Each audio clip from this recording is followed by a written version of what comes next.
السلام عليكم ورحمة الله وبركاته، أخباركم إيه؟ يا رب تكونوا بخير وأحسن حال وصحة وسعادة يا رب دايمًا.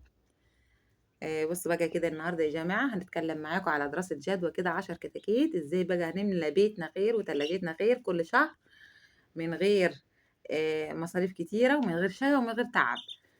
وهاقول لكم النهارده على أي مشكلة هتواجهنا، في مشكلة كده هتواجهنا في حكاية ال10 كتاكيت ما حدش اتكلم عليها قبل كده خالص نهائي. أنا هاتكلم معاكم بكل صراحة كده وصدق. كل حاجة هتعرفوها النهارده هتعرفوها في الفيديو النهارده وإن شاء الله هتستفيدوا، وهاتكلم معاكم برضه بخصوص أنا بانزّل لهم إيه وإيه فوايده. في فوايد رهيبة جدًا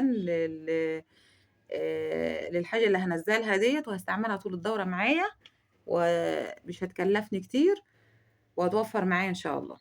بُصّوا يا جماعة كده في الأول، فاكرين الدورة دي؟ أنا جِبتها من حوالي أسبوعين. كنت جايبة حوالي 20 كتكوت.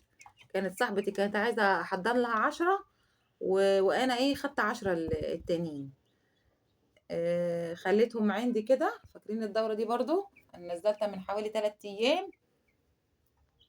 كانت أبيض وبَط مسكوفي، وكانت رُز فرز ديوب كام واحد كده، ورُحت عملت حاجز زي كده زي ما أنتم شايفين، ونزّلت ال10 كتاكيت هنا. نزّلت ال10 كتاكيت هنا. عُمر أسبوعين ما شاء الله. أنا بُصّوا يا جماعة هاتكلّم معاكم النهارده صراحة إيه بكل صراحة كده وإن شاء الله إيه هتستفيدوا من الفيديو. ما تنسوش بس لو أنتم أول مرّة تدخلوا ما تنسوش الاشتراك للقناة وما تنسوش اللايك، وأي أسئلة كده اكتبوا لي في الكومنتات وأنا هارُد عليكم. أولًا ال10 كتاكيت بسعر النهارده، الكتكوت عامل النهارده في المعامل حوالي 13 جنيه بسعر النهارده. لو أنا هاجيبه من مكتب هيزوّد، لإن أنا مش هاخد كمية، بيزوّد عليّا 3، 4 جنيه كده، يبقى ممكن هيعمل معايا كام؟ حوالي 17 جنيه الكتكوت. طيب 17 في 10 بكام؟ 17 في 10 كتاكيت ب170.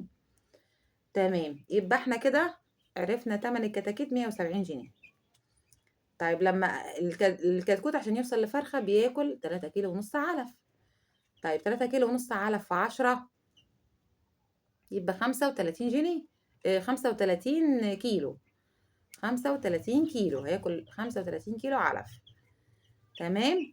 طيب 35 كيلو علف، الكيلو عامل كام؟ 22 جنيه. طيب 22 في 35 كيلو علف هيعمل لي تقريبًا حوالي 770 جنيه. 770. طيب تمام، على تمن الكتاكيت 170، يعني تقريبًا هيعمل لي 940. تمن الكتاكيت والعلف. إحنا نجفّلها نخلّيها 1000، لإن لو في لمبة تدفئة، في شوية نشارة زي كده، جبنة، خلّيهم 1050 كمان. طيب أنا دلوقتي لمّا آجي هابيع أو أنا هاجي أشتري من برّه ال10 كتاكيت، متوسط وزن الفرخة بتبقى عاملة معايا تقريبًا هنقول بلاش 2.5، ومع إنها هتجيب 2.5 إن شاء الله، بس إحنا هنقول تقريبًا عاملة 2 كيلو 200. متوسط وزن الفرخة 2 كيلو 200.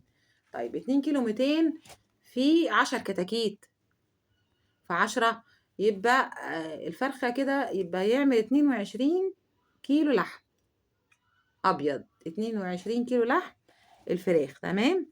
طب أنا لو عايزة أشتريه من برّه، هاشتري مثلًا الكيلو عامل النهارده في المحلات هاشتريه ب70 جنيه. طيب 22 في 70 احسبوها كده هتطلع تقريبًا كده ب1550، 1500 تقريبًا في الrange ده يعني. يبقى أنا وفّرت كام؟ وفّرت 500 جنيه في 10 كتاكيت، ربيتهم بدون أي مشاكل. دورة كده صغننة خالص مش هتاخد معايا مكان، مش هتستهلك معايا علف كتير على طول، ما فيهاش أي مشاكل، هاعرف آخد بالي منها. آجي آخر الشهر كده أطلّع كده ال10 كده الفراخ، أدبحهم، أعمل بانيه، أعمل دبابيس، أعمل شاورما. بُصّوا هاملة تلاجتي خير، هاعمل من جميع الأصناف. ال10 فراخ يعني هيعملوا لي خير، خير في البيت. وهفرز واحطه في الفريزر، وبصوا هتبقوا مليتوا بيتكم ايه خير. اللي عايز يعمل واللي عنده دراسة يعمل بانيه ويحط مثلا تحط كده في اللانش بوكس كده. الحاجات اللي بنسمعها ديت لان انا عيالي كبروا خلاص على الكلام ده. بس هنحط طبعا ايه الست بيت كده شاطرة كده تشكل لأولادها وهي رايحة المدرسة. هتعمل كده خير صراحة في بيتها، وعيالها هيستفيدوا بحاجة نظيفة من تحت ايديها. لو كل شهر هتمشي على كده والله العظيم هتلاقي الدنيا عدت معاها ووفرت وكلت حاجة نظيفة. كفاية ان هي وهي بتذبح الفرخة كده وهي عارفة ايه هي اللي كلته وهي ايه اللي شربته، حاجة طالعة من تحت ايديها كده. هتكلم معاكم برضو بخصوص العلف. هي المشكلة الوحيدة دي اللي هتواجهكم، يمكن ما سمعتوهاش قبل كده ولا هتسمعوها في اي فيديو. المشكلة دي بالنسبة ان في الاعداد الصغيرة اللي زي كده بتبقى مشكلة بالنسبة لنا، ان احنا هم عايزين 35 كيلو علف بس. طيب اقل شكارة احنا بنجيبها هتبقى 25 كيلو، 25 كيلو علف. طيب انا يعني دول عقبال ما يوصل نص كيلو مش هياخدوا لي 25 كيلو. يبقى انا كده هشتري شكارة وارميها مش هينفع، كبارتها كده وارميها مش هينفع. يبقى انا ايه حتة ان انا هجيب شكارة 25 بادي، احنا بنشتغل بادي لغاية ما يجيبوا نص كيلو. تمام، لغاية ما يلقطوا الحباية كده وياخدوا نص كيلو. وبعد كده بحول على تركيز 21% نامي. المشكلة ان انا لو رحت التاجر هاخد منه، هضطر ان انا هاخد بالكيلو. بس في مشكلة ان التجار ما بيفتحوش الشكاير السوبر.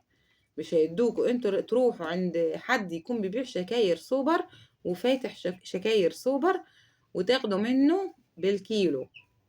علشان لو رحتوا لأي حد بيبيع علف وخلاص هيديكوا علف بادي نامي. ده بادي نامي ده مش هيطلع ولا هيحول معاكوا، والدنيا هتخرب ومش هتبقى مش احسن حاجة يعني.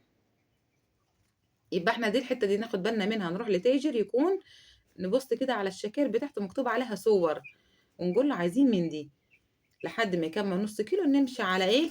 علف نامي، علف بيضي تركيز 21%، تركيز 23%، علف بيضي سوبر. يكمل النص كيلو نبتدي بقى نجيب ايه، نحط مضاد سموم وننزل تركيز 21% علف نامي سوبر. ناخد بالنا يا جماعة من حتة بيضي نامي، هي دي اللي مشكلة بالنسبة لنا في الدورات. لو نزلت العلف الشعبي بتاعنا اللي هو الموجود في اي محل بيبيع علف وبيبيع حاجات زي كده، تاخدوا بالكم جدا من حكايه ايه سوبر وحكايه بادي نامي. بلاش الشكاره اللي عليها بادي نامي. اي شكاره عليها كلمه سوبر تركيز مثلا 21 تركيز 23 نجيبها، نقول له ادينا من العلف ده، هتعدي معانا ان شاء الله والدنيا هتمشي. دي مشكله وان شاء الله هتتحل بس لما ناخد بالنا منها. نتكلم برضو على موضوع خل التفاح. خل التفاح بصوا يا جماعة، يعني ما شاء الله أنا بنزل خل التفاح للدورة بتاعتي على طول. يعني بعد ما بيكملوا كده عندي 10 أيام ببتدي أنزل خل التفاح يومين في الأسبوع، يعني مثلا سبت وتلات، اتنين أو خميس، اتنين وخميس أو حد وأربع، بنزل خل التفاح نص سنتي على لتر مية. ده بقى بيظبط لي الدنيا. يعني لو في عندي علف يعني السبلة بتاعتهم علف مش مهضوم، ده مش هيحول معايا. يقول لو السبلة بتاعتهم فيها علف مش مهضوم مش هيحول، مش هنلاقي بعد كده وزن. لكن احنا لو عالجناه هنعالجه بايه؟ بخل التفاح. خل التفاح ده رهيب رهيب. يعني ننزل بس ما ننزلش يومين ورا بعض، ننزل يوم واليوم التاني بعديه بفترة، يعني بعديه بكام يوم، يعني زي سبت وتلات زي اتنين وخميس كده، يعني ما يكونش يومين ورا بعض. هننزل سنتي على اللتر. تمام. ننزل قصدي نص سنتي على اللتر، لان هو مركز، لان خل التفاح مركز. انا دايما بنزله، ما بنزلش الخل بتاعنا بتاع المطبخ العادي، بحس كده ان هو الفايده بتاعته قليله، لكن خل التفاح مركز وحلو جدا. يعني بيدّي نتيجة في أسرع وقت. جرّبوه هيعجبكم، امشوا عليه بقية الدورة هتشوفوا التحويل ممتاز، وهتشوفوا الفرخة لإن هو ده اللي بيعمل على عُسر الهضم، خلّي التفاح بيضبّط لي العُسر الهضم عند الفراخ. هتشوفوا بعد اليوم ال30 هتشوفوا التحويل ما شاء الله، الله أكبر، هيعجبكم خالص. بس كده إيه، أديني قُلت لكم على دراسة الجدوى، قُلت لكم على حكاية العلف، وقُلنا كده على موضوع فوايد خَل التفاح، إن شاء الله كده إيه، تعملوا بيهم بإذن الله وتستفيدوا. آآ يعني لو أنتم كده إيه، متابعين معايا كده لحد الآن، إن شاء الله كده إيه، ما تنسوش تعملوا لي الاشتراك للقناة لو أنتم أول مرة تدخلوا، وما تنسوش تعملوا لي لايك والكومنتات يا جماعة نتكلم وأنا هرد عليكم، وأي استفسار أو أي سؤال أنتوا عايزينه أنا هرد عليكم. واوعوا تنسوا تفعيل الجرس لو أنتوا أول مرة تدخلوا. يا رب كده الفيديو بتاعنا يكون عجبكم، وأشوفكم على خير إن شاء الله في فيديو جديد، وأقول لكم إيه، السلام عليكم ورحمة الله وبركاته.